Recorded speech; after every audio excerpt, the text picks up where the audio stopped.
लड़की बनस अब सलमान खोली के बॉडी दिखावे रे। लड़की बनस अब सलमान खोली के बॉडी दिखावे रे। नहीं बलज नहीं बटे हया चौपाटी दिखावे रे। नहीं बलज नहीं बटे हया चौपाटी दिखावे रे। लड़की बनस अब सलमान खोली के बॉडी दिखावे रे।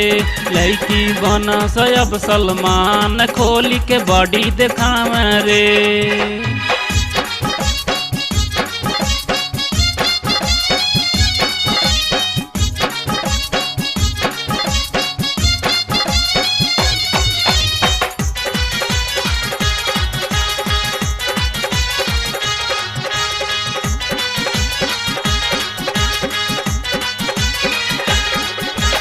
गईल जमाना लैकन के अब आइल बलैकिन के बारी। सूट सलवार नहीं बोढ़े दुपट्टा अब नहीं पहनेली साड़ी।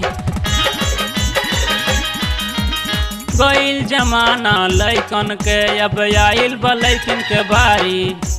सूट सलवार नहीं बोढ़े दुपट्टा अब नहीं पहनेली साड़ी। महिले के सरकार बलैकी गोदम मचावे रे। महिले के सरकार बलैकी गोदम मचावे रे। लड़की बनस अब सलमान खोल के बॉडी दिखावे रे। लड़की बनस अब सलमान खोल के बॉडी दिखावे रे।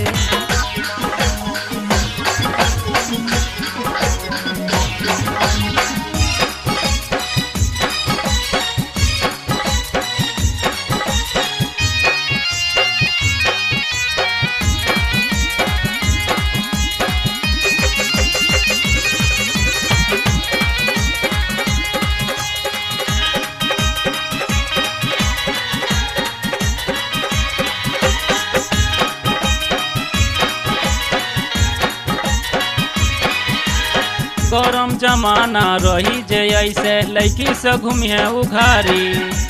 रोक टोक तनिको करी जे उनका दई के दिहा सफारी। गरम जमाना रही जे ऐसे लड़की से घूमिए उघारी। रोक टोक तनिको करी जे उनका दई के दिहा सफारी।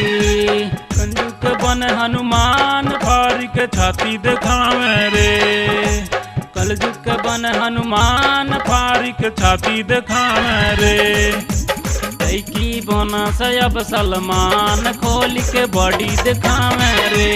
लड़की बनस अब सलमान खोल के बॉडी दिखावे रे।